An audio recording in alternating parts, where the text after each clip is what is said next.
The sponsor of this episode is Gershon of GP Snakes. Gershon is a ball python breeder, and he is an awesome advocate for a sense of community in the ball python hobby. I am a lucky and honored customer of Gershon's, where I purchased these beautiful clown head albinos. Gershon is the host of Under 1,000 Pod that airs every Friday at 7 p.m. Central Standard Time.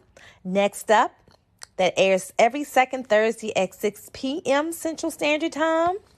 And he also does Grow Out that airs 6 p.m. Central Standard Time the last Thursday of every month. He's very busy.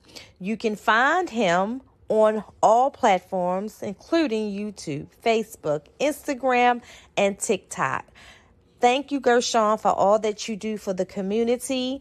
Follow Gershon, and definitely, if you're looking for some awesome animals, look him up on Morph Market as well. All right. Happy Saturday. I actually can say good evening because it's 6 o'clock. Not normally doing the show at this time, but I am definitely happy to be doing this one today. And what's flexible for this guest because it's definitely a prize to have her in the house. A lot to talk about with her. It's not many people who you meet that, especially me for females, who just absolutely, I find 110% dope, intriguing, all of that. But I think for me too, part of my journey over the last few years becoming more visible on social media, this lady has a lot to do with that part of me and that confidence, and actually a couple collabs that we did together.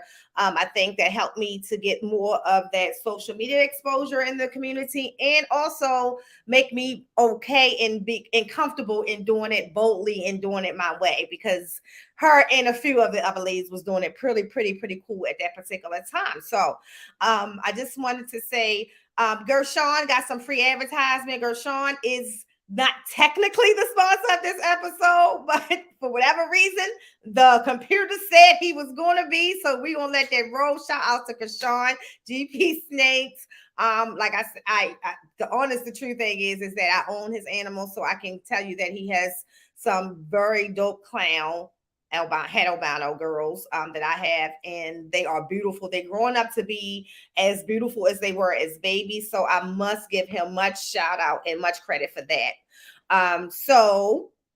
What we're going to do is I'm just going to take a quick time, and I'm not everybody stay paused in the chat. I'm going to come back and shout everybody out in the chat, because I want to make sure that my guests can see the chat as well and to see who is showing up for her. But we're going to go right into our countdown video with our, nice little smooth jazz vibe, I guess you can call it, on my timeline. Let's go, and we'll come back. We'll be bringing our special guest, Miss Candy.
All right. So, to no further ado or delay, let's bring on the queen herself, Miss Candy. Hey, Candy, you Hey, out. hey, sis. Finally. All right. Finally. It took long enough. That's on me. Yes, but I am super, super excited. Everybody in the chat, I just want you to know that this is an honor to have her on. Everybody got their celebrities in one way or the other. I just think that in the fame of life, Candy does it so well.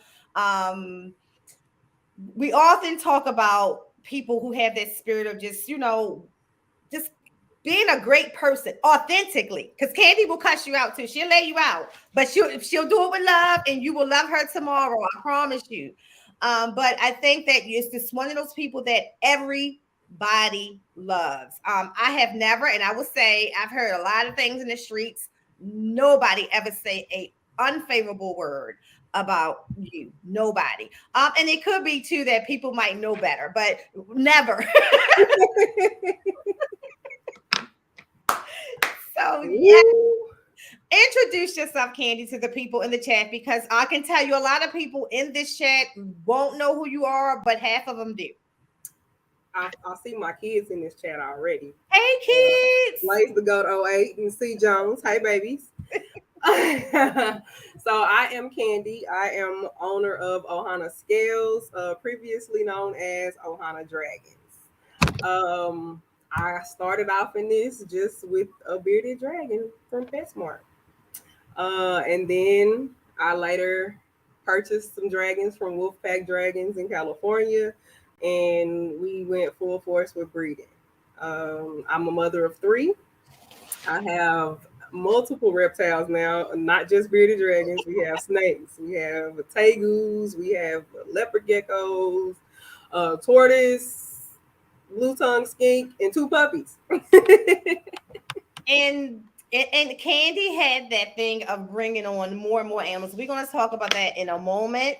But I do want to take a time to just acknowledge some people in the chat. And I'm going to do it from my phone so I don't miss anybody, because, when you try to move to new systems, Right. So Blaze the Goat is here. That's my son. That's my 14-year-old. Hey, baby. Hey, son. I know who C. Jones is. Your twin. That's my And daughter. I was getting ready to say, as you get smaller and smaller and tinier, y'all are starting to look way more. You always looked alike, but way, way more like almost you have to take a second glance. Right. My mom said the same thing. The smaller, the more weight I lose, the more we start looking more alike. Yes, you're not going to tell y'all apart in a second, for real. Keys, the bro, is here. Hey, Keys. Hey, it's Keys. So weird, y'all. It's 6:00, and I'm doing a reptiles and cocktails. Right. I might like this evening vibe. KT is here. Hey, KT. Mother. Greg. Hey, Greg. And TJ should be near. Hey, TJ. Let's go. That's right. Kai from Lucas Landing. Love me some Kai.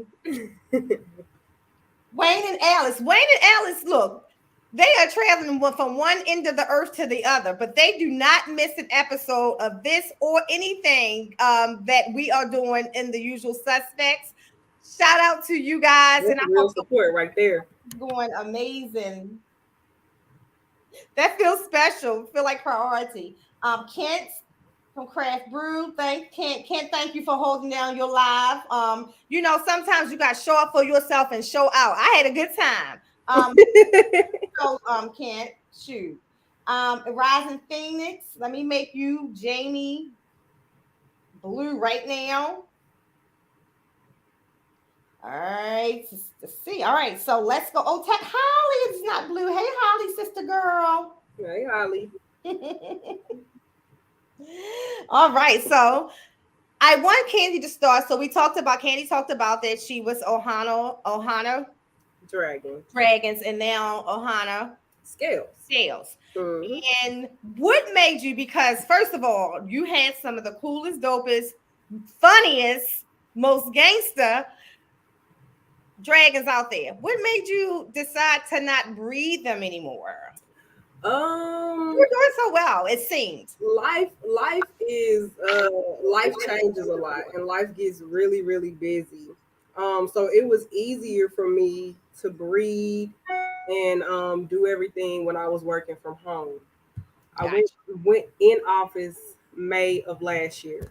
So with breeding bearded dragons, what makes it so difficult with them as babies and keeping like 3 and 4 in an enclosure together at the same time, um, they will bite each other. So being there and being able to feed them 3 times a day, keep an eye on things, check on them throughout my breaks and stuff like that, that was good for me.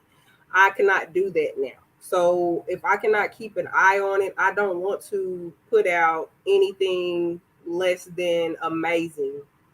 So if I have a baby that loses a limb or has a tail nip or something, I don't feel like that's my top quality.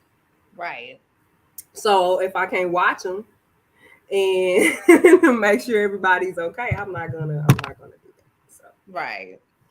Okay, so that makes sense because I was like, what? Because you had like she had some of the prettiest I dragons. appreciate that. And then you also at one time you had a podcast, or were you co-hosting a podcast on Be the Dragons, or you just were helping out occasionally? I was just helping out. I just went on one. I did one interview. That's it. I told you I'm shy. I don't like to be on the camera a lot. So that was a surprise to me. So Candy told me that she was shy, y'all. Now, if you ever seen any of the videos that Candy is in, one of my favorites, this is where I think that you just shut it down, was on the Savage video. Yeah. And also I like the one, it was the very first one I saw, the Don't Rush. Don't rush. Uh-huh. Oh my God. But on the Savage one, your part, I was like, I need to be in the video. That was the part that made me say I was going to do a bro video. I swear to goodness, I had no interest before. Right. Part. Got you. Got you. Got That you. video, to the Don't Rush was a good video. I Right. thought the Savage one was just Out it of was it. savage. That was dope. It was was dope. savage. So if you guys don't know what I'm talking about, if I was crafty enough and was not afraid to like shut this whole live down, I would try to pull up that video and share it. But if you go to the bro group, which we're going to talk about, I normally, and I shared this with Candy. Candy, I met Candy through the Black Reptile Owners group, which I used to admin, and I no longer admin, or nor am I no longer a member. But I want to be clear, and I wanted to say to anyone, one thing that that group has brought me that I will never let go is this community of some dope females, non-hating, totally motivating, non-shady women. And they are just so amazing. And we kind of watched through the last 3 years, all of us evolve in one way or another. Yes. You know what I mean? Like when I look at Melody, which always shout out to Melody, because when I first started this podcast, Melody, who was always busy, would always jump on whenever I needed her to come and be a part of this. So shout out to Melody and Patterson Pythons. Definitely. Another one, that bond was just amazing. And we also did a video that actually popped up the other day on my feed, and I shared the other day, which I could still watch that video and cry. The one that we did for Black Lives Matter, that video, the song, I don't know if it's the song or Girl, look, it will pull it out of you. It just the meaning behind it, and knowing like so many Black women, Black people in general, have died at the hands of police and stuff like that, just violence, period. And just us getting together and being able to do these photos and put this out, that was amazing in itself. Even that, like the fun stuff. So we talk about a community, right? And so being a part of the breeding community, this is what I'm pushing for it to be the same. And I'll just give you a scenario how we would make this stuff happen. When I finally got into the videos, y'all had did about 3. Right. I came in probably on the 4th one. So these ladies already had it down packed. They knew how to make this thing run, all of that. But what I thought was amazing as you brought new people into that circle, no one felt strained. And y'all, I will share It's a lot of things that y'all will never see me do on screen. With that group of girls, I could do it. We kicked it in the backstages, okay? Did. You ain't never heard about it. You ain't never seen it. You ain't never talked about it. But it was like this little social media for sorority that I think kind of like still sticks together. And you guys are, I would say, the girls who kind of like who run the Nowhere Society. Can you talk about how did that come about? Yes. So there's just a lot going on in these groups. Put that out there. It's a lot going on in these groups. You know what I'm saying? So I have a couple of sisters that were put out of bro or had a bad experience. Wait a minute, hold on. I'm about to learn something. Go on. It's my daughter. My daughter talking about the tea. Okay, here we go. I'm like, wait a minute. Yeah. So we just decided to open up our own group. We have a admin. All admins are women of color. And so it's just a group that we just kind of got together, something that we can do on our own. Something that, okay, well, we don't need permission to post this video. You know, if we do a video like we did, you know what I'm saying? We don't need permission to post this all because this person doesn't like this person that's in the video with us and it's gonna get blocked. Right. So there we had it. Okay. I didn't know. I just know that y'all started it. I was like, oh, let me go over here too. Talk about that experience. That experience actually gave me, and it was the first time that I had the opportunity to kind of meet up with girls here locally, and we did the video, Christmas video. And I met up with Nicole and Mercedes. Yes. And we didn't know each other. Let me just tell you how community can be so amazing, guys, when it's positive. I did not know Mercedes. She never met me. I did not Nicole. I mean, other than social media. Social media. You know what I mean? By the way, Mercedes has some amazing, I'm sorry too. Mercedes has some amazing waist beads, y'all. Yes, I got go check out Beat It by Sadie. Yes. She has some amazing waist beads. She does anklets, nice charms, everything. Yes. So definitely check her out. Yes, definitely check Mercedes out. And I'm so proud of her. Again, a woman who, because that day when we did that video recording, we met at a hotel, y'all. It was Nicole's hotel. Yeah. Dragged my husband with us. He don't know them either. Look, babe, this is your role in this. We about to go to a hotel. There's going to be some girls, you know, we got to do this, we got to do that. Which he was amazing with us because at that time, Candy, they would tell you he didn't do snakes at all. So who else with the, wait a minute. It was the third person with us. It's going to come to me, and I cannot think of her name, and I don't know how I'm not thinking of her name because she cracks me up all the time. Used to be in a group, left the group too. Yeah. But moved to New Jersey, I think. Okay. All right. But anyway, it's going to come to me. But she was there too, and she was like literally like laying the snakes by my husband, laying them on the sofa, and he's looking like she just pulling the snake out of her bra because we had all kinds of. This was a promotion. We was doing it was a whole production going on. Right. Like, go out the hotel room, do this, do that. Anyway, met them and it created a bond. I left them gifts. Nicole went all out with making like these hors d'oeuvres and had wine. I bought the wine glasses. Like we coordinated all of this, and we never met each other and had the time of our lives, including my husband, because he was with us for the entire time as well. We had a really good time. The video came off just like we wanted to, and I was so happy because y'all let us end it. I was like, oh, we ended the video. So that was pretty cool. Now, doing the things that you're doing now? I know one of the things you used to do a lot is saving animals. Do you still do a lot of that? Because I know you talked about like really acknowledging that you had to take the brakes off of some of that too. Right. If I feel the need to, I still do. So most of the time when I do a rescue, just for example, I have customers who message me and say, okay, well, I want a bearded dragon from you, but I can't afford it. Got to.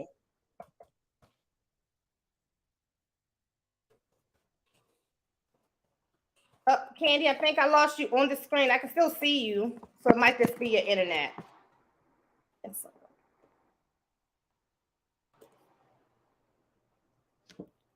All right, give Candy a time to come back on.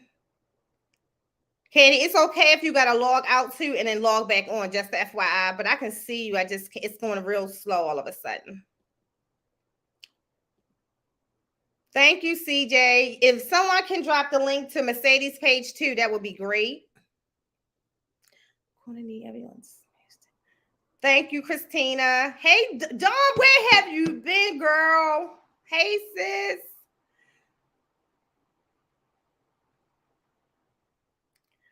Yeah, she's going to log out and come back in. Christina said, oh, no, internet, bring her back. Oh, she's definitely coming back. We will hold her hostage. It only took me a year to get her here. All right. So as in the meantime, oh, sorry. I know she said she's in the hotel. So we are definitely happy to have Katie here. She had a close friend, had a death in the family. So she actually tried to travel away. She said she also has an Instagram by the same name. Okay, take your time, Candy.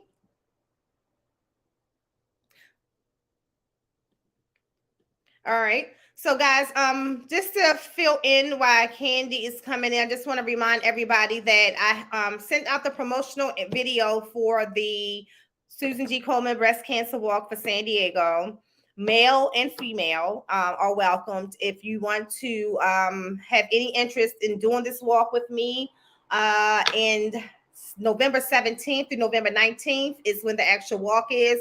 We register now and start doing the collecting of the donations now, because believe it or not, that's the hardest part. Walking 60 miles is easier than collecting the $2,300, getting people to actually donate to the cause. So we start early so we can make sure that we execute effectively on that. So if you're interested, or if you know someone who might be interested, please share that out to them. Just have them to DM me by April 1st so we can coordinate a team and put the reptile community on the map in San Diego as actual Susan G. Komen supporters and walkers. So if anyone's interested, let me know. Candy posts on YouTube too.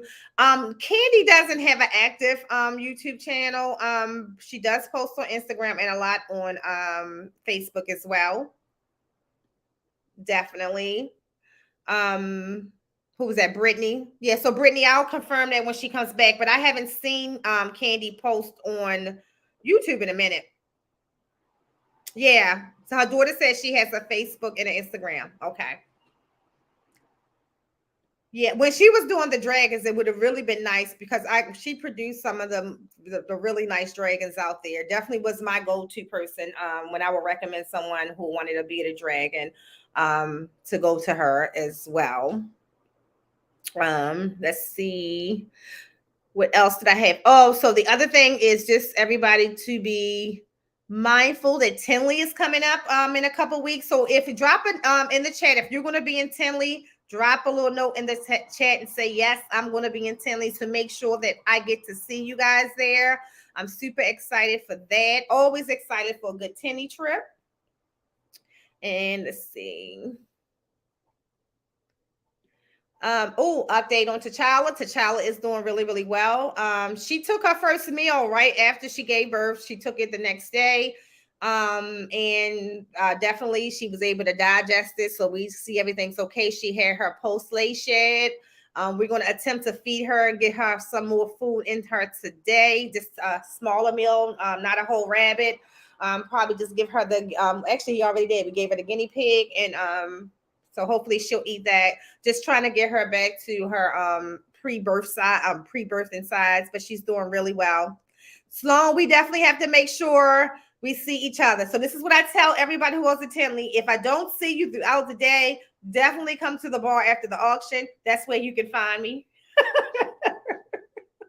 Hey, Tammy, how are you? Awesome, awesome, awesome. Hey, TJ, there you go. How are you? How did you enjoy last night? It was a lot of fun. So, if you just coming in, our guest is actually here. We had a little technical difficulty, so she had to log out, and she's going to come back in. I can't think of.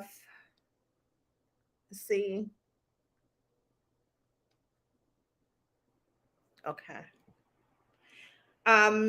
Remember, most important to support US ARC. Actually, coming up, I think it's April, the first week in April.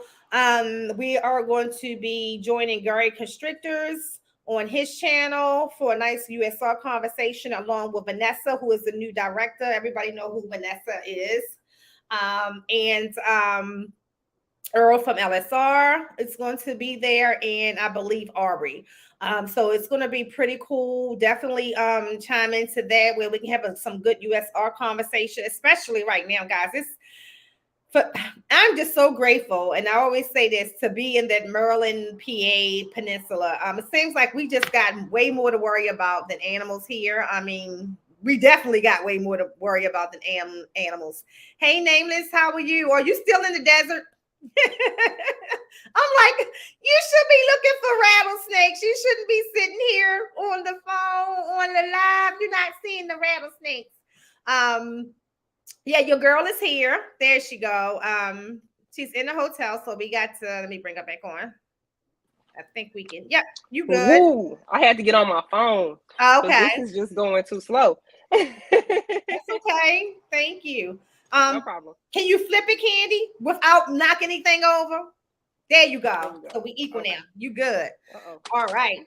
So when you left, we was talking about the things that you're doing far as, just, saving animals, conservation, or preservation is what we should call it too. Right. Okay, so as I was saying, so people, some people will message me and say, well, I can't afford one of your dragons, but I really want to get one from you. So I've had a couple of dragons that I've rescued and actually got back to good health, and then just gave it to them. They just, if they weren't local, then they just have to pay shipping themselves, and that's it. And I do have a couple of reptiles, like a bunch of people get rid of ball pythons like crazy. Like, people give me ball pythons all the time. Wow. The easiest, one of the easiest. So when they give them to you, what are their reasons? Well, a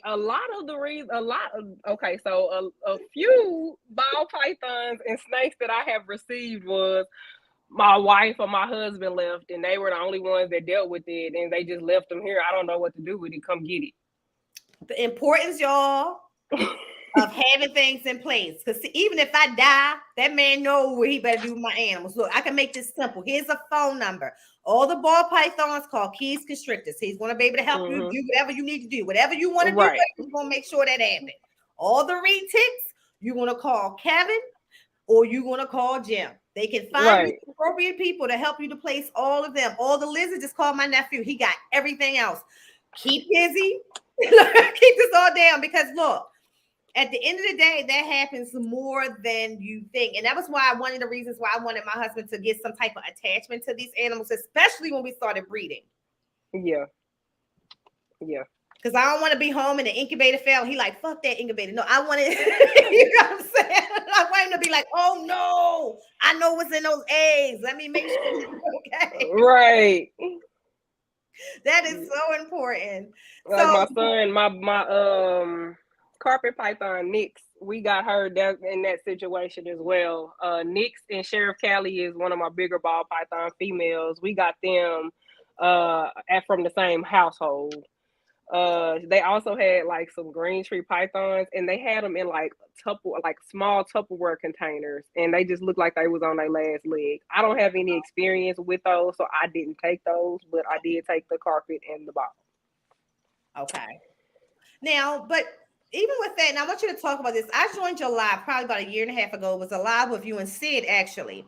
And you were talking about to everybody just being conscious of, not hoarding animals, not taking on too much, like how it can take a mental toll. Can you just that was a good damn live, first of all. It was Yes. real, but everybody at that moment needed to hear it. And I remember, I don't know what had just happened, but I kept saying to the group chat, everybody needed to hear that. I was saying Right. everybody. So what led you to do that live, and then talk about, like, to the people, the kind of way you talked to us that day, the importance of not getting too far into it, that it just totally take a toll on everything else. Right. Because me personally at that time, and even sometimes now, I get at a point where I feel like I've taken too much on. But me feeling at that point does not stop me from wanting to care for animals, and I continue to take on stuff personally. So I was at a point at that time, I had around 40 reptiles. So it was just like I was just overwhelmed. Like, I believe I was off work or something, and you have to have money to do That's this most stuff. important. This shit ain't cheap. The It's animal, not. you make sure you keep it. Right. So you have to have money to do this stuff. But it's just like, it was just, I was feeling down on myself. I felt like I had so many reptiles, I could not give them the time and energy that they individually deserved. Mm-hmm. And it broke me down. Yep. Because even though it's me and my three kids, and my three kids help so much with taking care of the reptiles, but still it was just like, okay, well, this one needs to be taken out, this needs to be done, this needs to be cleaned, this needs to be fed. Like, it's just a lot to do, and you don't want anything to fall wayward and feel like, oh well, this one is not important because of this. Oh well, this one needs some more love right now. And you get that. Sometimes stuff do need more love, but just mentally, in my mental headspace at that time, I just felt like I had taken on so much, and that I just needed to back away a little bit. Yep. And in that process, what did you do? Did you just not purchase anymore and just, kind of like liquidated the collection? I did not purchase anymore. I did not take in anymore for a long time. And they have, homes now, different homes. A lot of them have. I only have maybe 19 to 20 reptiles at home now. Do you miss? And my baby keeps on speaking to me. Hi, Kaden. I see you in here now, baby. That's the third one. That's my 11-year-old. Do you miss breeding the ball at the bearded dragons at all? I do. I actually had a moment the other day when I was packing up some trays for another friend that's breeding right now to mail them off, and I was like, I miss having this incubator on and going like all the time full of eggs, and kind of getting bearded dragons and putting them together and stuff. Right. I'm gonna tell you about my first clutch. My first clutch. I want to know. I have that. Your first clutch, the good and the bad that of breeding the bearded dragons. Right. So with breeding bearded dragons, there are some things that you cannot do. And so my first time, we just jumping in it. When I first started breeding, it was me and my cousin breeding together. He was in the company, and then he decided to drop out because he was like, oh, this is a lot. So then after he dropped out, I just took on everything myself, me and the kids. I went ahead and got my LLC. I got the logo done. I got all of that. So our first time pairing, we paired two leatherbacks. That's a no-no. So half of our clutch were silkies. Okay, so look, Candy talking like we know anything about bearded dragons. So leatherbacks. Why is pairing two leather bands a no-no? Okay, so when you pair two leatherbacks, that's how you get silkies. Silkies are scaleless bearded dragons. Silkies, you have to keep them moisturized and all kind of stuff. So like you cannot breed. Right. You canaot breed a silky because or have it in a tank with another dragon, because if they scratch that dragon's back, then their nails gonna go through it, and then that dragon can die or get infected and all kind of stuff. So silkies are not humane bearded dragons to honestly have. A lot of people love to purchase them and think that they are just, and they are, gorgeous, but it's a lot to put into them to keep It's them like if alive you could because create a shellless turtle, it wouldn't right. be a happy Exactly. turtle. Exactly. Because it's like they can burn. They can their backs can burn if you have it too hot. Like it's um just a lot of work to put into them, and they should not be produced, honestly. So we had like for our first time breeding, she had two clutches from Okay. that parent. So first of all, we paired the dragons. We didn't have incubators yet. So there's a local reptile store in Dallas that will do incubation for you. My cousin took the eggs to the store in Dallas to incubate for us. Signed the paperwork, didn't pay attention to nothing. We go to pick up our babies when they finally hatch, and they're like, and he's taking two clutches by the time the first clutch is done. So we get there to pick up our babies, and they're like, well, when we incubate, we paid to incubate these, mind you. We paid for this incubation. And then they say, well, we're going to take half the clutch. So it was like you pick your first pick, I pick one, you pick one, I pick one until the whole clutch is done. And that was our first two clutches. We didn't get to keep all of our clutches because of it. Wow. So after that experience, I went ahead and purchased an incubator myself. Now, what is the incubation process? So all right, because this is intriguing. Okay. When I don't know, it's always going to be intriguing. So, two bearded dragons. Mm-hmm. When do you know it's time that they can? When do you know that they are actually sexually mature? So, you try to want to wait till after they turn a year old at least. They have to be a good weight. I try to go above 300 grams. Okay. But I know some people that breed like at 7. Like males can breed before females, of course. So if you have a male that's showing black beard or bobbing and stuff when he sees a female, he's normally ready to breed. So Okay. and that can be at like 7 months and up. Okay. But females, it's still the same like with ball pythons and stuff. You want your female to be a good weight. You want your female's age to be up there. You know what I'm saying? So you have those. So you want to do a pairing. So let's say you have what I always try to do is have a leatherback female or a leatherback male with a normal scale female or a normal scale male. Okay. So half of the clutch will be leatherbacks and some of the clutch will be leatherbacks and some of the clutch will be normal scales. So we also have to put into consideration the genetics of it. You don't want to put a hypotranslucent with the translucent because those babies don't last. They don't live to be a year old most of the time. So you have let's say you have a hypo het trans and then you have a full trans. So you put those together. Some of your babies are going to be hypo translucent. Some of them are going to be just regular dragons. So it's a lot to put into it as far as knowing what to put together, what not to put together when they're ready. So you put the dragons together, they pair around 2 to 3 weeks later, she's going to lay the eggs. Oh, so it's not that long. It's not. Breeding, look, I've been reading into breeding ball pythons, and that's a lot of work with it.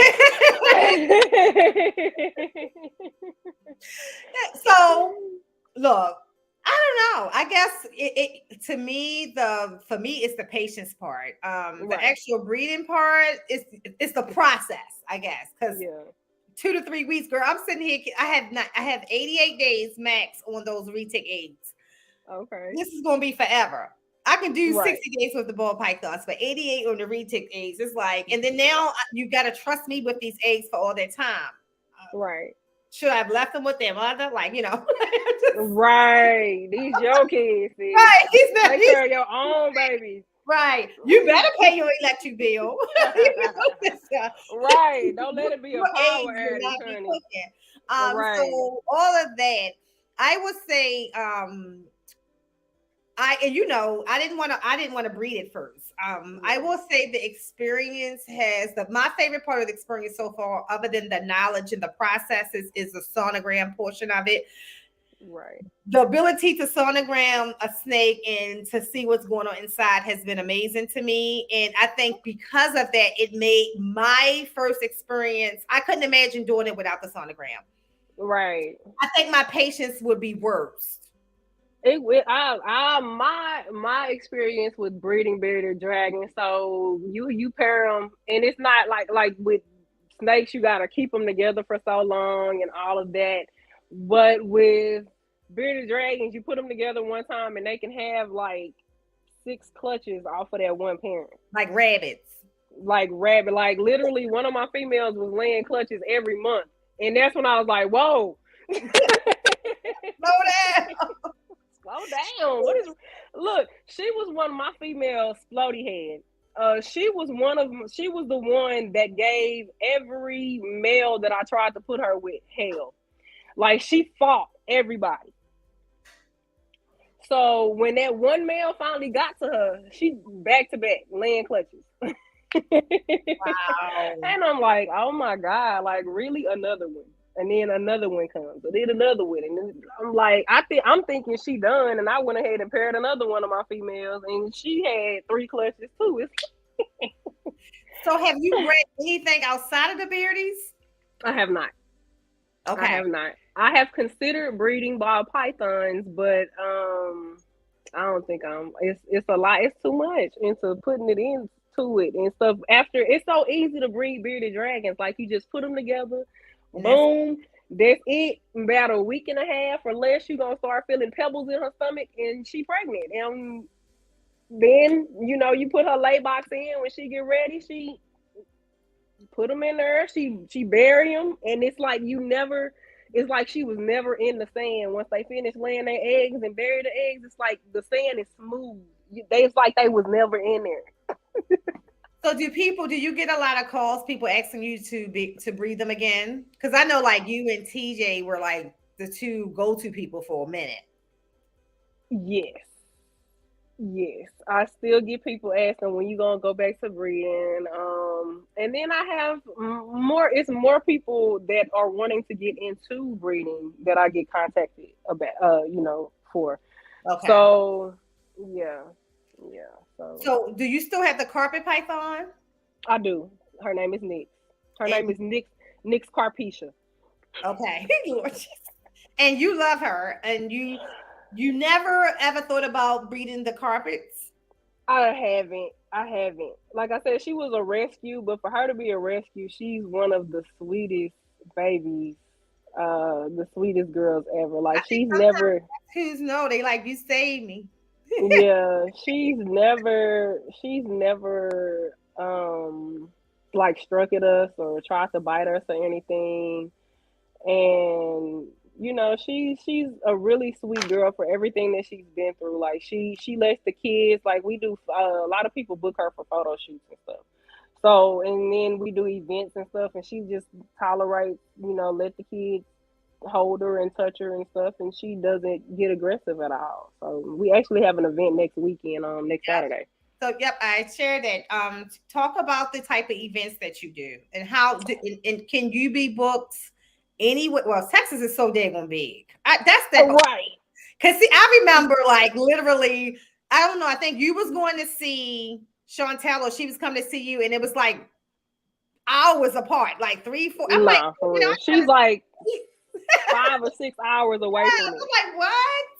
She's like 5 or 6 hours away from me. And then if I was to drive to Melody, she's like 6 hours away.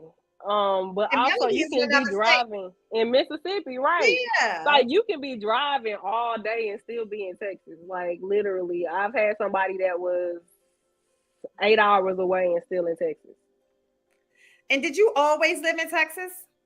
No, I am originally from Flint, Michigan. I was born in Flint, Michigan. We moved here. My mom's family's from here. So we moved here when I was maybe 5 or so. Wait a minute. Do you ever watch the Flint, Michigan news on TikTok? No, So it's this councilman who be I cussing heard all about the him. council members I out. heard about him. Ow! I literally look for those on TikTok. Right. All right, so y'all, he says everything that you would want to say in an office meeting, but you would get fired, but don't care if he gets fired, locked up. Girl, Ricky Smiley was talking about him the other day on the morning show, and I was like, bro, I gotta look this dude up because this sounds funny. God. He was like, man, we need a whole thing of stuff that he be saying to people because he's like, he just be so funny. You know how people say people are crazy? He ain't crazy. He's too intelligent. Like it's right. the flip side of it. And they try to like play him, and he's not to be played. He is there to fix the issues in Flint, girl. And anything outside of that, he talks for the people. He talks for all his people, the people on the corner, the people that's the elderly, the people who's young. But girl, sometimes he can go off candy, and it be his. I just sit there and laugh. I couldn't work with him. I couldn't be in the room with him because like we would not get nothing done. But it is hysterical to see him get passionate about something. Literally, I'm in tears thinking about him. I watch his things and I just cry laughing. I'm like, if they don't fix the issues in Flint, this man. Baby, it's been so long. Honestly, I have family that still stays out in Flint. My biological dad is there. My siblings are there. A lot of family members are there. So we've had family members that have gotten, and children that have got like really, really sick because of the water issues. Oh, wow. Skin issues, internal issues, everything. So it's a lot of things. It's not fixed. Like, what is the issue to fixing it? It's going to be a lot of money. They have to literally redo everything. And there was a time, not only the water is messed up, sometimes they stop picking up trash. So the trash just piles up wherever. You have people that are leaving. You have older people. They had their houses paid for and they've been there all of their lives. And you want to say, and a lot of people around outside of Michigan, why don't you just move? It's not that easy. That's my home. Right. So you got a home that you worked hard to pay off, and that's where you expect to live and die at. And now all of a sudden, with the home, it's the water that's the issue. Right.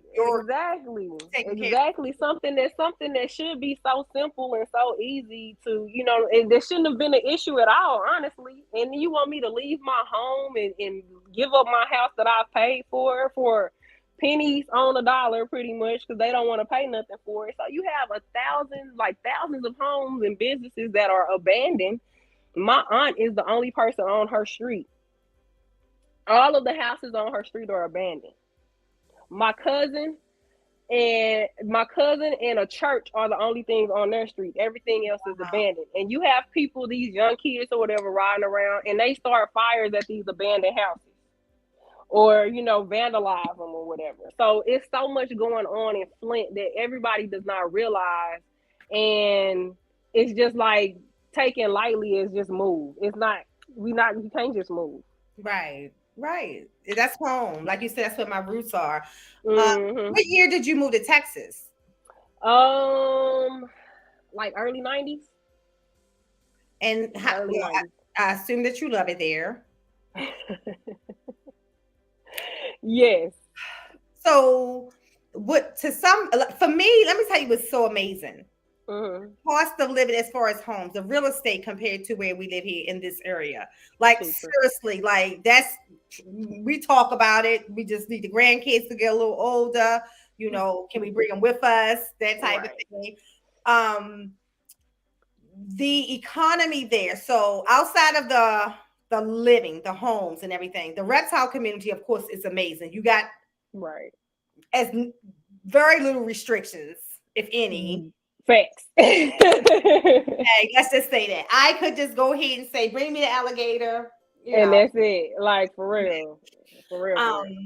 But because it's such a open market, like, do you find it easier or harder to be a entrepreneur breeder in Texas? I honestly think it's all in how you treat people, honestly. So with me starting out as a new breeder in 2019, Mm-hmm. starting out as a new breeder, it was just kind of, it came easy for me, honestly. I say I'm shy and I don't like to like deal with a lot of people and stuff like that. But I tell you one thing about me, because I have spent money with people and then later regretted it because of how they treated me. So I actually have on Facebook, I have a group, a private group for anyone that has purchased a dragon from me.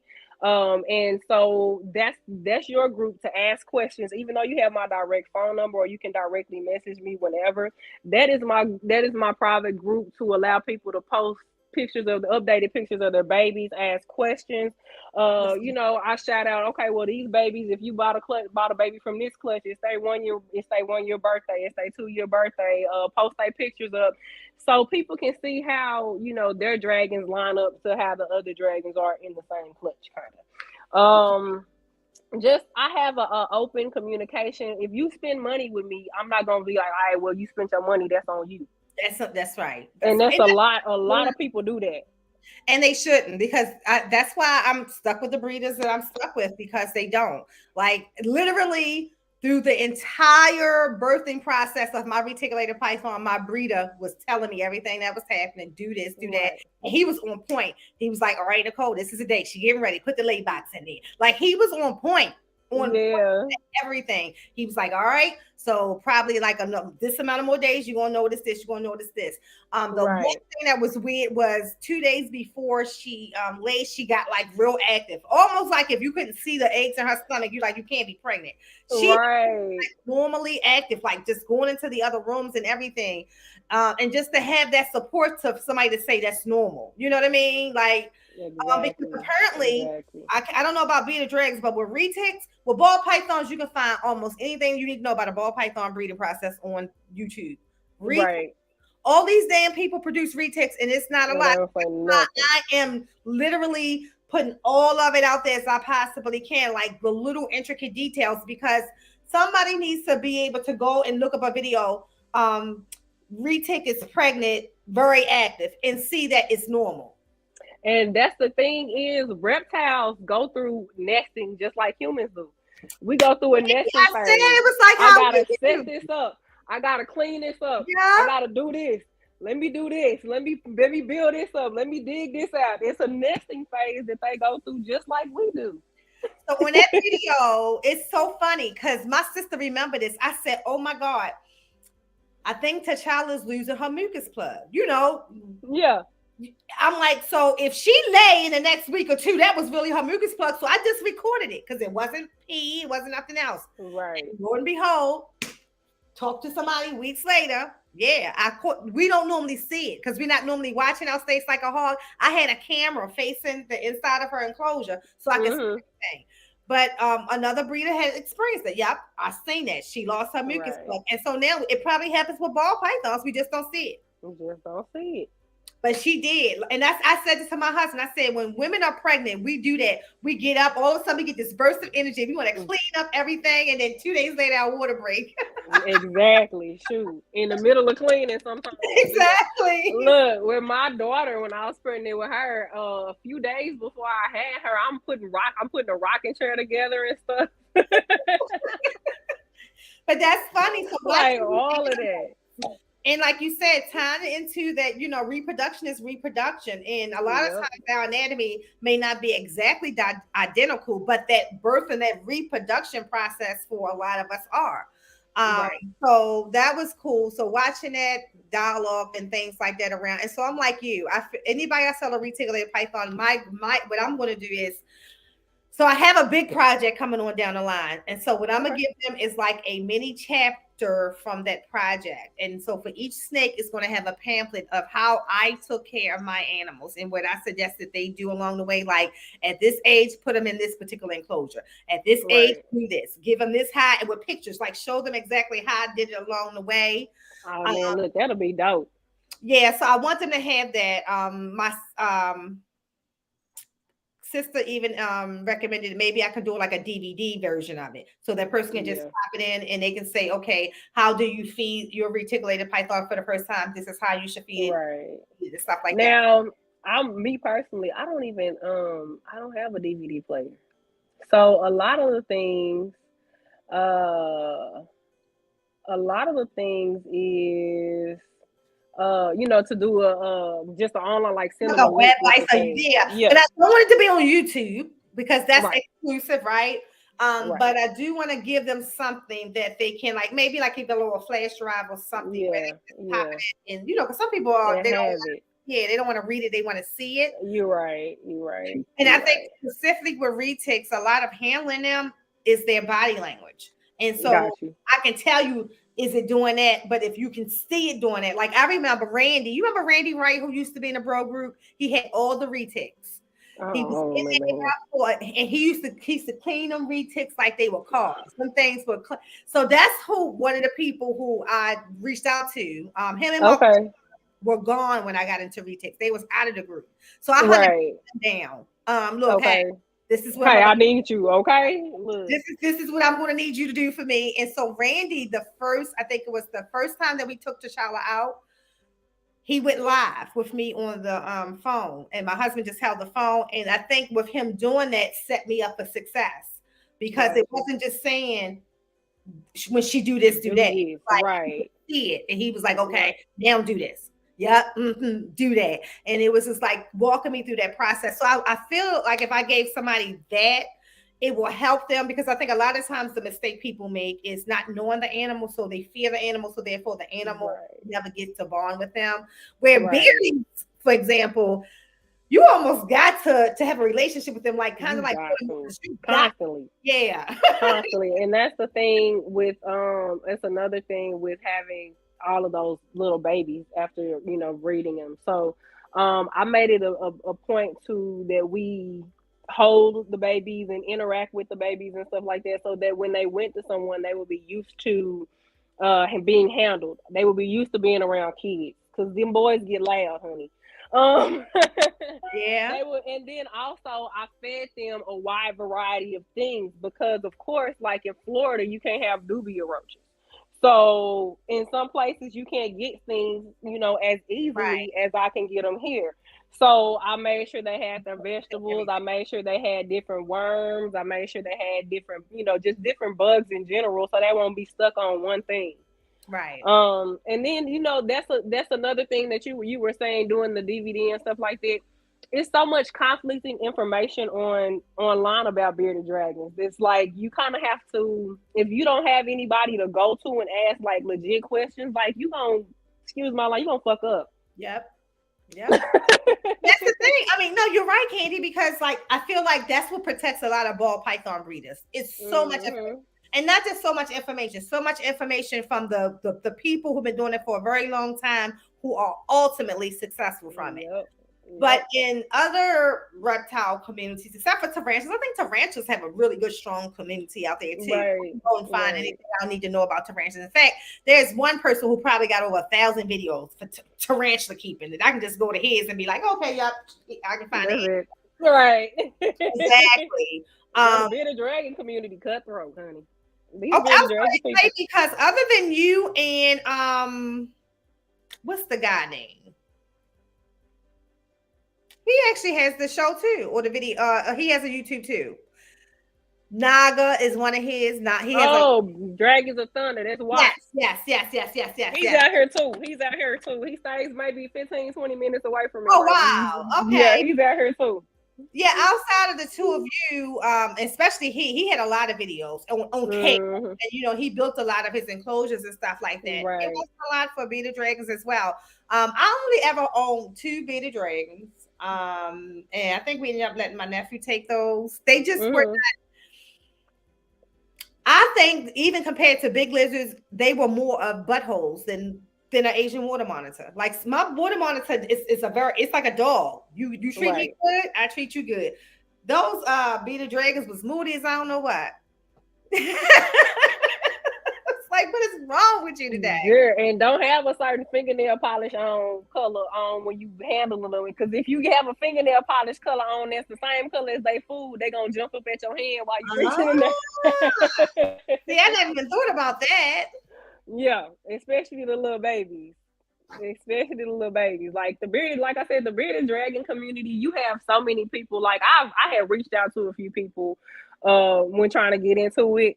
And I have to say that the person that mostly helped me was from Wolfpack Dragons.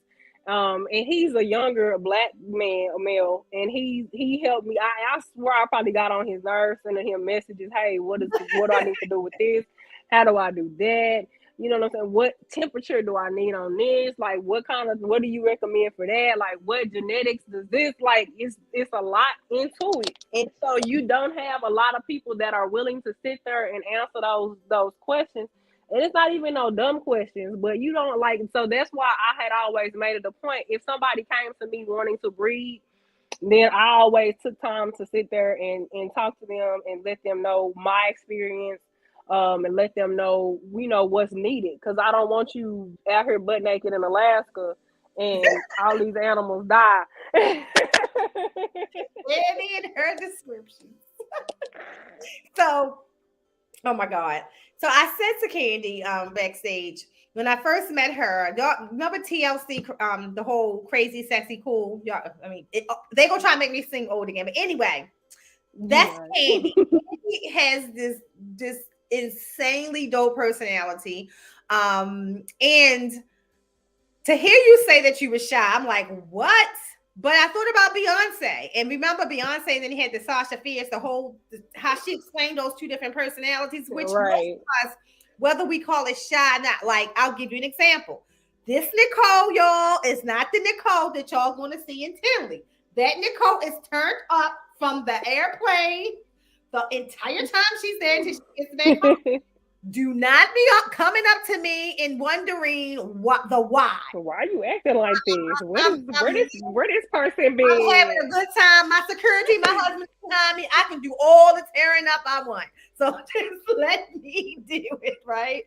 So that's everybody has another personality. So, and I'm not shy at all. It's not that I'm shy. It's just that it's for me, it's a time and a place for everything. And when you say it's a party, I'm going to party. Don't call me to the funeral if the person ain't dead, and don't call me to the party if you don't want me to turn the party out. That's up. That's it. That's all.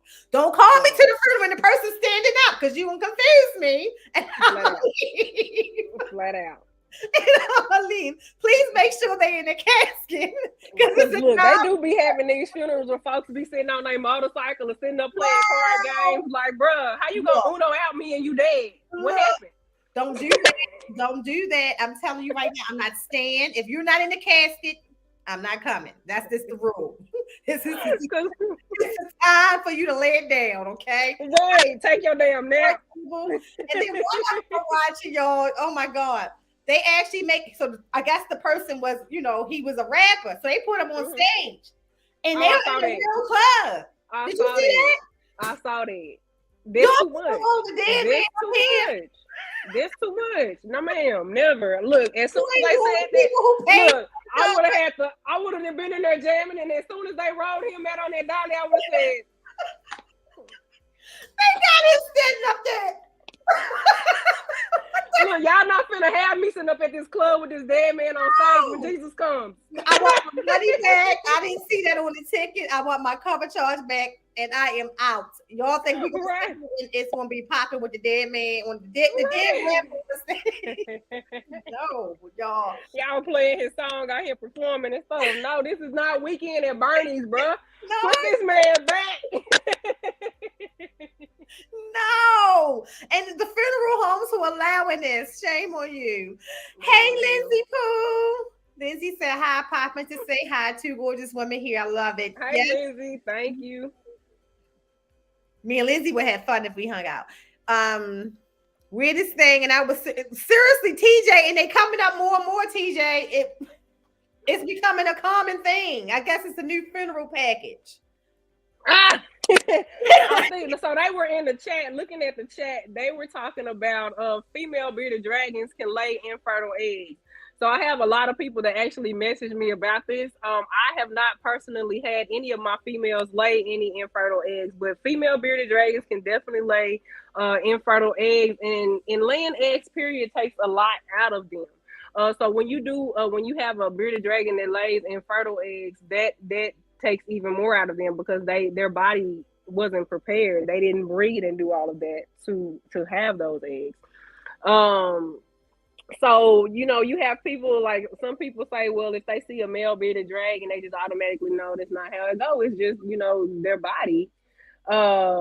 They just produce eggs on their own, and that's it. And it's just, you have to just, discard them, and then you have to go ahead and get her nutrients back up and try to make sure that your dragon stays alive, because they can die from that.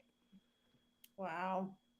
Well, I know Candy, guys, is on travel for funerals. So I'm sure, first of all, prayers to your friend and your family, but thank you. Great to have a friend like you who just say, look, I got to go. Look her, and did. I know she would be there for me. And she has been there for me through all kind of situations and stuff like that. We met when we were working for the state together. We were caseworkers together. Okay. We met in 2008. I was pregnant with my oldest son at the time.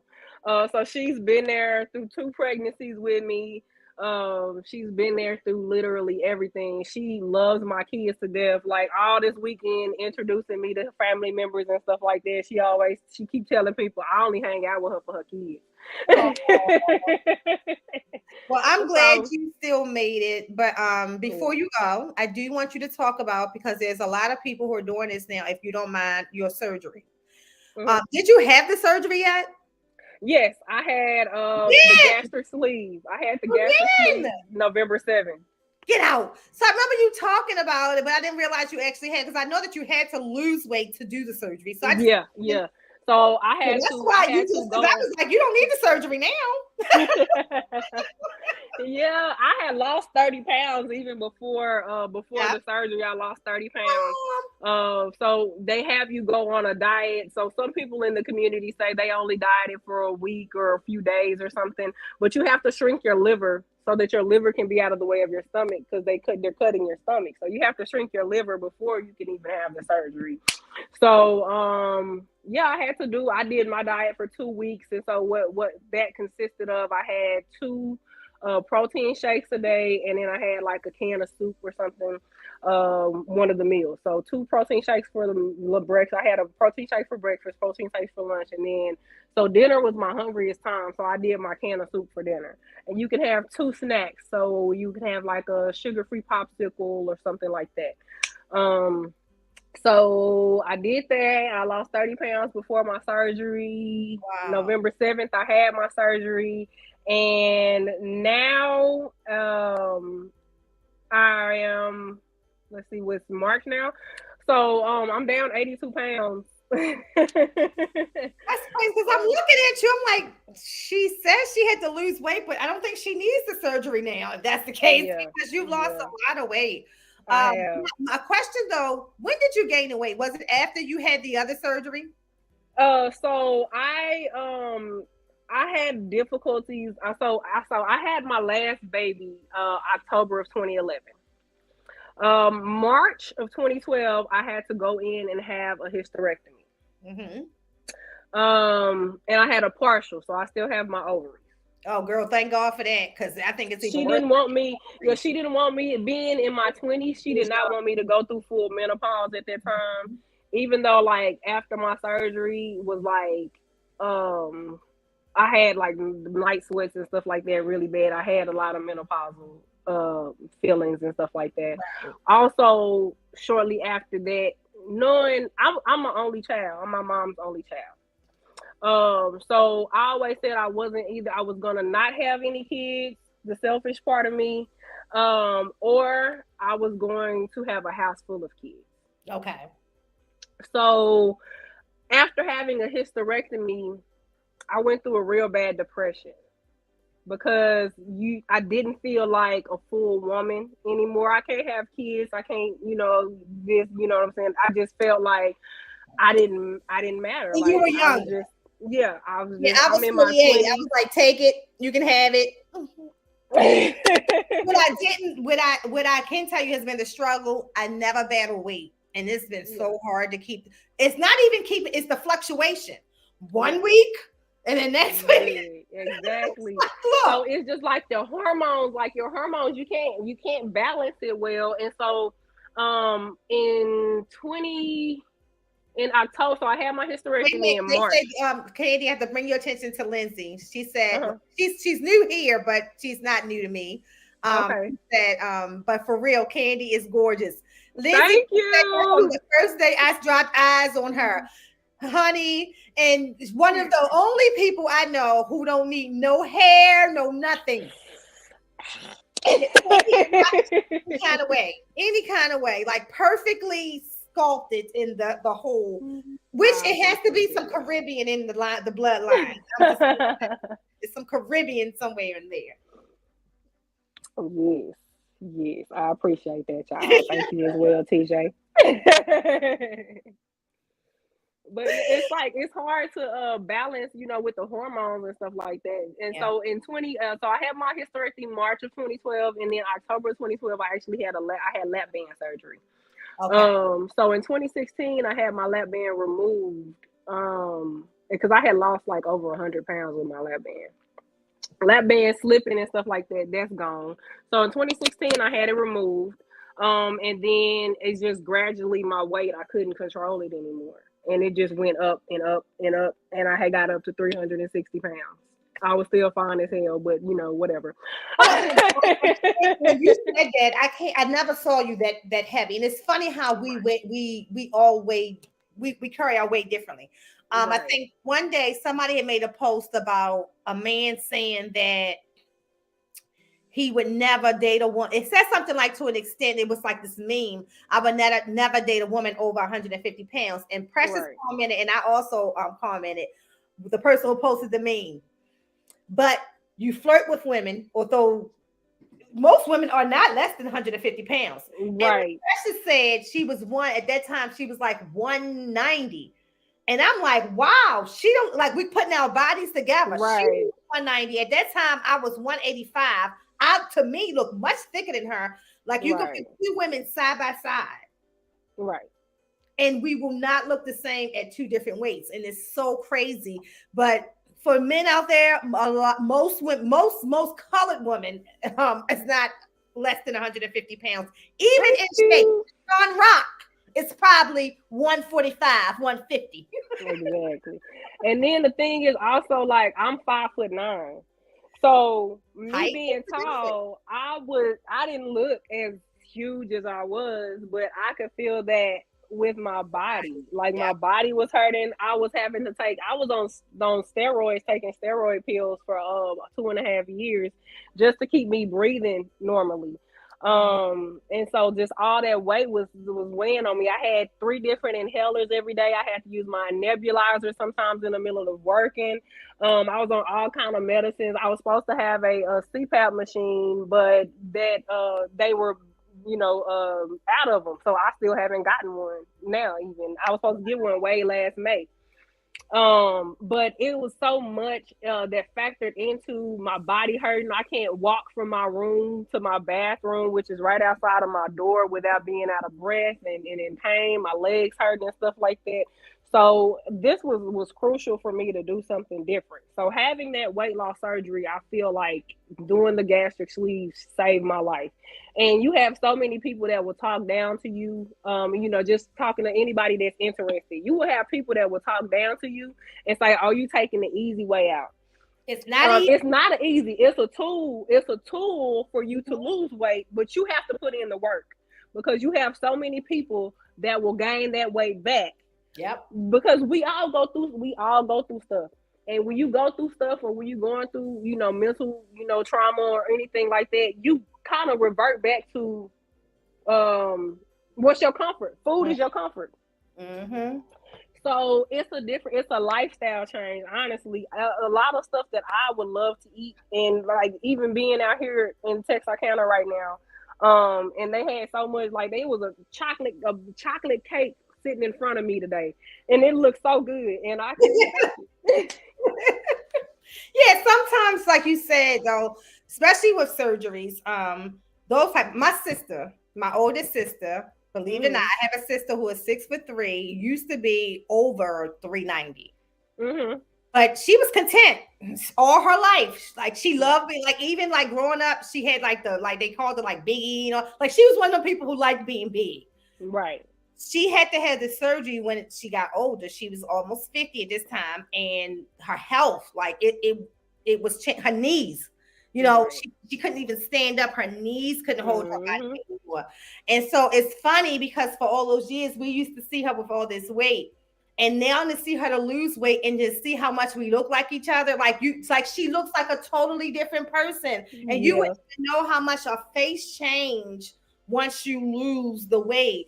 And then it's to see her like not that she, let's say this, because I want to go back to what Bosa said. Losing weight isn't about appealing to others. Bosa. Feeling good completely agree. And I see that with my sister because it wasn't that she was a person that desired to be in a bikini. She was never like because all of us were shaped differently that she felt right. It wasn't like that. She loved being big. Like it was a thing for her. But to see her lose all this weight now and to see her put on a two-piece, right. To see her go to the beach more and stuff like that, it definitely shifts something in her. Not that she necessarily, looked for it, but she does feel healthier about herself in one way, shape, or form, whether it's mentally or physically, like Bosa said. It feels good shopping now. Like I just be buying stuff. Yeah, see, I get rid of my butt candy. I'm like that. Whenever I can get like to not lose weight but lose my butt, girl, I stay on Fashion Nova. Yeah. But look, I shop so much at Shein and I shop at Swankle Potch. Like I'm tall, so having a store with that has stretch pants, like jeans that stretch for my thickness, and then they're long enough for my height. Like normally I buy jeans and it look like my shoes smoking weed because my pants be high as hell. So no, now every time I see that, I'm gonna think that somebody's shoes is smoking weed. It's a flood. So Elias, get her. It's a flood, honey. So like it's just like having somewhere, to shop that I can have a good length and they fit me and not bagging off. So either if I get the jeans long enough, they too big in my waist. If I get them to fit in my waist, they too short. But these all go to, it's all good now. So I just be buying stuff and I'm like, I'll be thinking, man, like I'm out of my 3Xs now and I'm in 2Xs. I gotta buy 2Xs. So it's so much into it. And you have people that would you have people that'll put you down and stuff. They think having just go have lipo and this, that, and third, but you have to get your body prepared for stuff like that. You can't just get up and you can't be 400 pounds. The downfall of lipo is wherever they take the fat cells out, you won't ever gain weight there. But damn it, that fat will find it somewhere else. Let me just tell you, I got a flat ass stomach and a big ass butt right now. It will find itself somewhere. And see, I know already, I can already tell with my loose skin and stuff like that I'm probably going to have some kind of skin surgery or whatever to get this. Don't get it like this. Let's go all out. But get the tummy right. Like so, get the muscles prepared and everything. Yeah. So I think once you lose that kind of weight, it's just I think a doctor will recommend it. Right. So it's like when I lost weight before, I was younger and I wasn't as big as I was this time. So now it's just like, oh, like I can see a difference. Like I can feel a difference. I was telling my mom yesterday, even though I drove like 3.5 hours away from home to come out here. Last time we came out here was in July for 4th of July weekend, and I was 360 pounds. Then my body hurt. I was in pain. Like my legs were cramping so bad doing that drive. This time it was easy. Like it wasn't, I'm not in pain. I'm able to move around and walk around. We did so much walking and stuff today, greeting people and everything. It's different for me now. And I'm still 60 pounds away from my goal, but it's still like it's closer now. I mean, but even if you're not at your goal yet, just to see your progress, because that's if you think about that's a short period of time. I mean, maybe not for you, but for us from outside, say for us from outside watching, that's a lot. And then to what you said, like a lot of people speak on like people who have I don't care what kind of surgery you have, whether it's have surgery or not. Like for me, don't need a BBL, so I won't get one. Okay, right. I could use the breast lift, right? But I find that as you get older, that might still go out of line or whatever, But exactly. I have had a tummy tuck. You will never see a stomach on me ever. Right. It won't happen. But to what Candy said, the moment you cannot work out to keep everything together, that fat will find its way somewhere else. If the fat doesn't find its way somewhere else, in your case, Candy, your stomach, how you digest is different now. Like my sister, like how she digests is different now. So if you got to put that extra metabolizing in to help burn the things that you don't it is crucial. You can't take medicine forever. Right. It's crucial for me right now after having bariatric surgery to make sure I take my vitamins and stuff. Loose skin surgery is right. Yeah, so it's crucial for me to take my vitamins. When I don't take my vitamins, I can literally feel it. Like I feel physically sick. My hands start shaking. It's like I can't hold my phone. Like I drop stuff, like everything. Like I have to make sure I stay on top of things. I've also had an issue after having bariatric surgery recently where I have hypoglycemia. So if I don't eat in time or if I don't, get stuff in, my blood sugar drops really, really low. And that causes, other issues. I have migraines and stuff like that. So I have made it a purpose to try to stay on top of things. So like a month and a half after my surgery, I got really, really sick. I had strep, and an upper respiratory infection, and I couldn't eat anything. I couldn't drink anything. I couldn't take any medicine. I couldn't do nothing. So I had to go to a lady to get IV fluids. I had to get medicine and vitamins in an IV fluid, and 2 days later I was at the gym. Like that literally saved me. And so I try to stay on top of stuff, honestly, as far as I don't go to the gym as much as I should, but I eat way better. I eat way less instead of these big portions and plates that I have. And of course, I have my kids and my parents and stuff like that they can still eat everything that they want to eat. So when I'm cooking and stuff, it's stuff I can't even taste. I'm like, here, taste this. Like, because they love when I make cookie butter cheesecake. Ooh, that sounds good. Yeah, so I cannot taste the stuff that I'm making sometimes, and that's hard because I'm so used to cooking all this big stuff and fatty stuff. So now I have to eat something completely different. I have a little bit of chicken and some vegetables or something like that. But I have made a complete 360 life change as far as what I eat. I used to keep Reese's and all kind of chocolates and candies and stuff in my desk at work. And now I have sugar-free applesauce and almonds and pistachios and stuff like that. Sugar-free applesauce is good. You know what else is really good? Remember the little jar, the baby jar of bananas? Mm-hmm. Y'all, I can wear some banana. Give me some baby bananas. When I met my husband, he looked at my cabinet and he was like, "Why is all this baby food in there?" And I'm like, mm-hmm. I love me some baby bananas and applesauce, y'all. Yeah, look. And then my daughter for Valentine's Day, she got me a bunch of cute stuff, and she got me some sugar-free Jolly Ranchers and some sugar-free Werther's caramels, and I'm Mhm. like, how is caramel gonna taste sugar free? Because caramel is sugar. I But wish it I is could so cook good. because I love vegan food. Like when I go to a Yeah, vegan restaurant and buy something, love it. But I yeah, can't cook it. I'm not, familiar right, enough with it to cook it. Um, exactly. but yeah, I think Darlene said it too. I think for most of us, if we cut out carbs, I think that's the difference between us in the United States and the people we see in the The Caribbean. other world, exactly. Caribbeans are gorgeous. Yeah, I and was telling somebody today, it's like, oh, I need a Coke. I need a Coke. I was like, man, I ain't had no soda since October. yeah. And then, they was having they was taking some shots and stuff, and I'm like, I can't drink, so whatever, you ain't Well, you gonna never can't. drink again. Oh, Well, so when you have your surgery, the doctor talks to you and says, you should not drink. A lot of people I know after like a year of having it, they start drinking like moderations or whatever. They don't drink like they used to, but they drink a little bit. But it's a lot of stuff that you shouldn't have, honestly. And with my liver messed up on me real bad back in 2016, so I really I shouldn't drink, honestly. So I just I'm taking this opportunity tonight. to not. Yeah.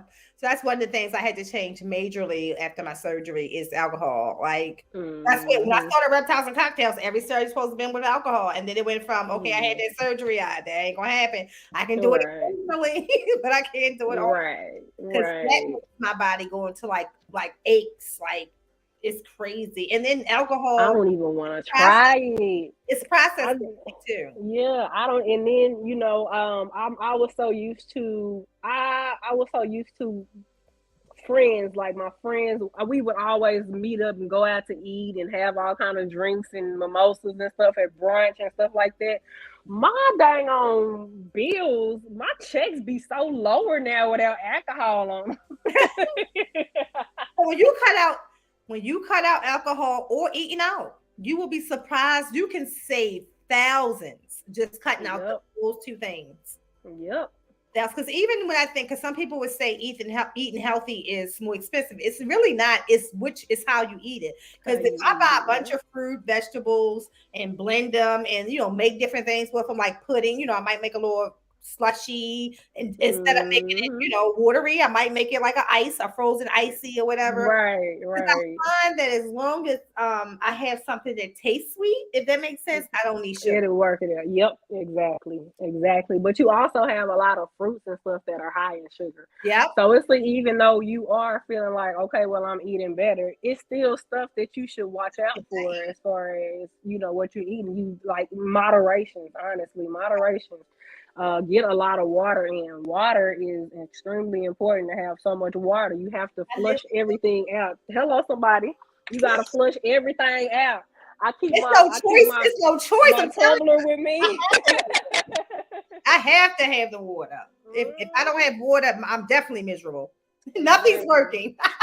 Exactly. Nothing's working. So it's a lot. It's a lifestyle. They told me that I need to get in 64 ounces a day.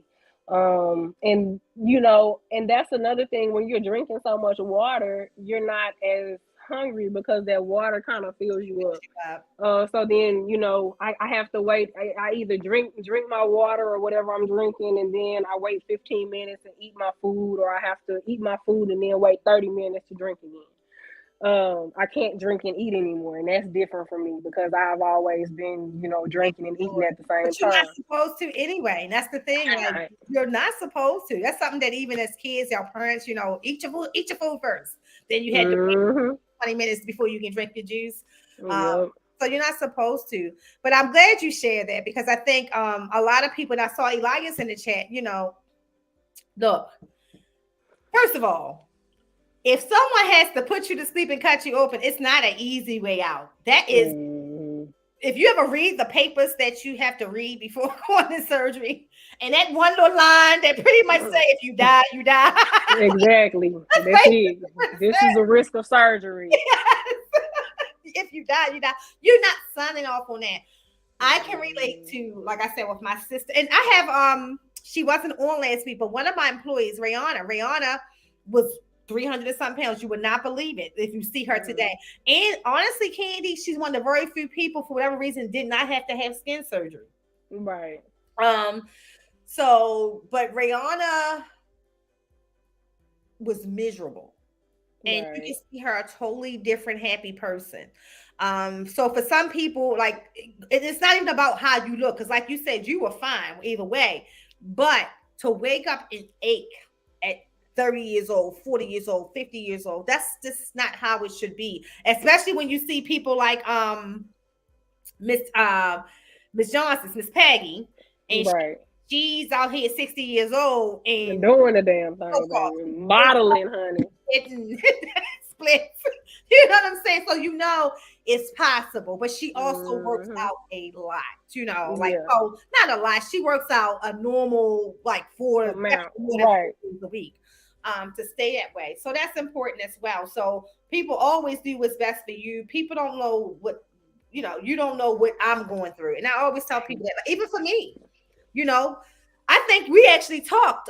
You might have, that's how I knew that you had the surgery, because I was so upset about that. You know, around that time, I didn't know how to do it, even the thought of me having to do it. And in my case, everything had to go. So I knew I was going to wake up in Cermino. So I was reaching out to people just to say, hey, how did you feel about this? How did you feel about that? Luckily for me, I'm having minor symptoms, but that weight thing that I never had to deal with is a big battle for me, because I just never had to deal with it. I was fine, you know. And now you have no control over it. You wake up one day, you 10 pounds less. Next day, you 10 pounds. You 10 pounds more. Girl. You fit these jeans. The next day, you can't. You just go with the flow. It's a struggle, baby. It was many a times I had those issues, as far as I have a closet full of clothes, like drawers full of clothes. I have all kind of stuff, and it's like, well, I can't fit nothing today. Like nothing fits right, and it's just like you have this weight that just comes up and down. Sometimes this pair of jeans fits amazing on you. Other times you feel like you finna bust the thighs open. Exactly. But as like you said, like, we have to do what's best for you.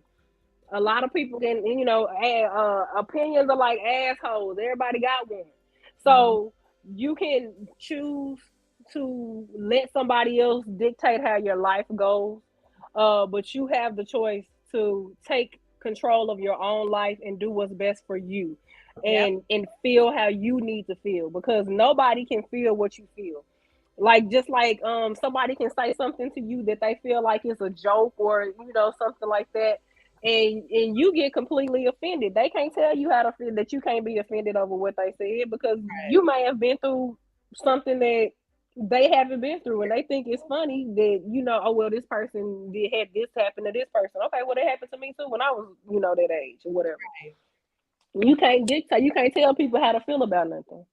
That's it. So do what you do, love yourself, because if you can't love yourself, then you can't love nobody else. Nope. Message. Nope. So, and you can't love nothing waking up in pain. That's the most important thing. Like, if you waking up, or just being able to go to sleep and wake up not knowing, like, how. So that's one of the reasons why I had the hysterectomy, because literally I held on to it a little too long. Until one morning, girl, like, literally it was like, you're going to die if you don't do what you do. And just thank God for having a supportive husband too. That's another thing, because all those things, you know, you don't know how you're going to feel when you wake up. And as I go through things and I realize that I'm going through it, I can talk, having somebody to be able to just talk to about it, laugh with them about it, you know, like being clumsy, like my balance, like certain times my balance is different, you know? And so I'm like, all right, come here, because I got to pick this up and I don't want to drop it, you know? And he's like, all right, but he'll do it, you know? Like, I don't want you to feel that way. I'll do it. But I'm proud of you. Like, I think anybody who determines that my health is failing and I want a better quality of life, because at the end of the day, whether we want to admit it or not, we can shout out Lizzo all we want. No one cares. Lizzo can wear whatever she wears. That's not what people's fussing about. The issue with Lizzo is that if she's healthy and she's not having health problems, fine. But I can guarantee you, most people who are 50 pounds over their correct weight or their ideal weight, because I can't really say, you know, because everybody ideal weight is different. But if you're 50 pounds over what your body should be, you're not healthy. not feeling pain. Your body. These BMI charts, they're not made for us. At all. Wait a minute. At all. And let me tell you, because before you have a tummy tuck, that's one of the things. Because for me, the big part of my tummy tuck was from having babies. And I used to, both of them, I vomited it like so bad. Like I had to have IV for the entire time I was pregnant. I couldn't drink water. That's how much I threw up. And so it threw my abdominal muscles and my ribs out of line. So it was really to correct that, but still you have to be at a proper BMI. And so as you lose the weight, I think I was at 31 and my doctor looked at me. He said, this woman can't lose no more weight. He was like, this BMI chart is just all wrong. I'm like, oh, bro, because it's telling my BMI, I'm supposed to be, according to them, I'm supposed to be 165 pounds. I would look like a crackhead. Yep. You would look sick at 160. I was 182 pounds. At 175. I was 182 back when I had my lap band, when I lost that weight, and I was just like entirely like really, really small. And so that's why I have my goal right now to be around 200, 220. And I think I was just fine at that part. I mean, you look great now. Like the picture you posted the other day, you had on a black dress. And I'm like, that's why I'm like, she don't need the surgery. Did she? When did she? Because I don't recall you having. I remember you saying that you were going to. Yeah, I had it in November. Good for you. I had it in November. Well, y'all, I am so excited that this finally happened. First of all, I absolutely adore this chick right here. I mean, Candy, you're one of them people that your social media presence is just so boldly real that is the person that you fall in love with, and that's the person that you're going to meet in person. I love how, I mean, even in times of trouble, how your way of communicating is a loud voice of calm. Like, it's crazy. It's a weird thing with you. Like, you hear me, but it's not loud. It's not like I'm screaming at you. But you going to hear me. Right. You going to feel it too. You going to feel it too, for sure. And I love that. So I'm grateful. I'm grateful to have you as a reptile sister. I'm grateful for the things that we have done together. I'm grateful that through all the transition for everybody, not just you, when I left the group, it was very abruptly, but I'm grateful that people somehow understand it. Like, it wasn't like, she left and fuck her. You know what I'm saying? Yeah. We still all communicate. I got personal friend requests and things like that. And I'm happier this way. It's cool with me. And I wish everybody the best. But I think that one of the things I think that I would love to see is, I do think that you, Melody, Chantel, like that group. And I know that it's not as cohesive as it used to be, because like the girl from Louisiana, I used to adore her too. Sade had a baby, didn't she? Yes. Okay. He just turned 1 in December. Okay. Yeah, because I remember when I messaged her for something, and she was saying that she was pregnant at the time. But Sade, that whole little group was a real representation of, I felt that was the group for me when I came. Right. That's what drew me to the group. We still talk almost every day. Like, we still message each other almost every day. We have life, you know what I'm saying? So we all have kids, we all have jobs, we all have situations going on. So we understand that with each other. So if we don't speak every day, it just kind of, when we do talk, it's just it's not a step missed, because that's how in sync we are. Yep. So definitely. And it was a nice flavor to see, and it was like to see something different. Like, and I think so. What I'm saying is that y'all should start putting things back in rotation. That's we got a plan. We got a plan. You in there. Don't worry about it. You in there. Love it. So I'm gonna let Candy go on and get back to her friends and family. Thank you, Candy. This was a great one. At the height, I think we was over 30-something people in the chat here to visit, to see whether you said something in the chat. Now we know you were here, so thank you. On a different time slot, I really appreciate that. I tell you, like, 6 o'clock live though, y'all. I don't know. I'll see. I've never missed though a 1 o'clock, so I don't know if I can commit to 6 o'clock like that. Right. Some turn up time or getting ready for a No, party. I appreciate you changing it for me for real. Like normally I would be at work on Saturdays. You could have said that a long time ago, and that would have happened. I was like, what? That's all I gotta do. Let me see what's going on. As long as it wasn't conflicting with nothing major at the time, right. I knew I can do it, but I'm glad I did. I think it was a good time slot for us. And then with everything you have going on right now, being supportive to your friend as well, I think it was great too. But yes, y'all, the beautiful Candy. Oh, I still want to say Ohana. While she playing, she's a major celebrity to me. I will never forget when you and Dre first started doing y'all's podcast, and you had mentioned me on there, and y'all was talking about me. I was like, oh, because Dre know I love me some Candy. Because if something happens, like something could be going down, and I'll be like, what? Candy, what, Candy, what? And they know. I don't say nobody messing with Candy. I will cut you for Melody too. And baby, look. You already know I'm gonna go for the juggler. So if they messing with me, look, I don't mess with people. So if somebody messes with me, I take that personal. So now you gotta catch. This is equal opportunity. This is for everybody.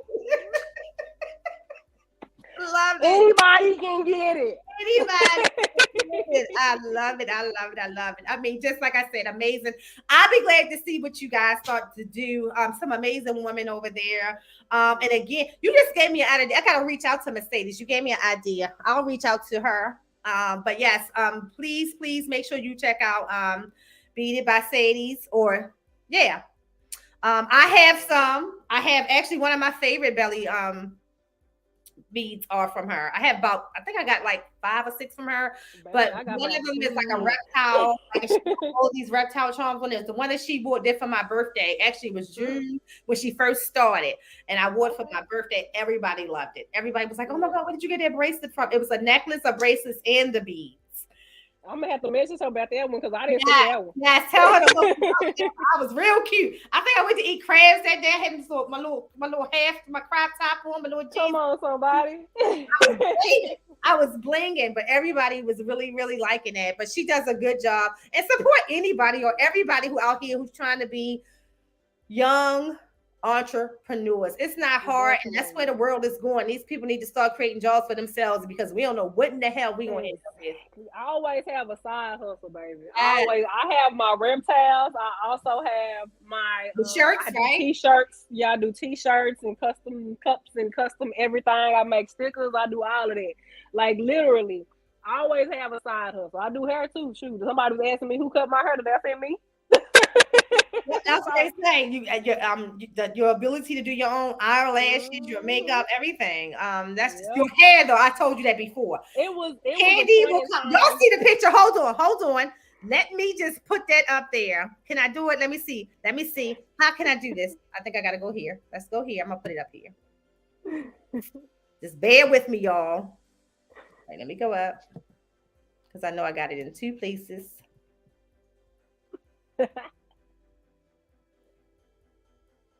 Just hang in it. Here we come. We there.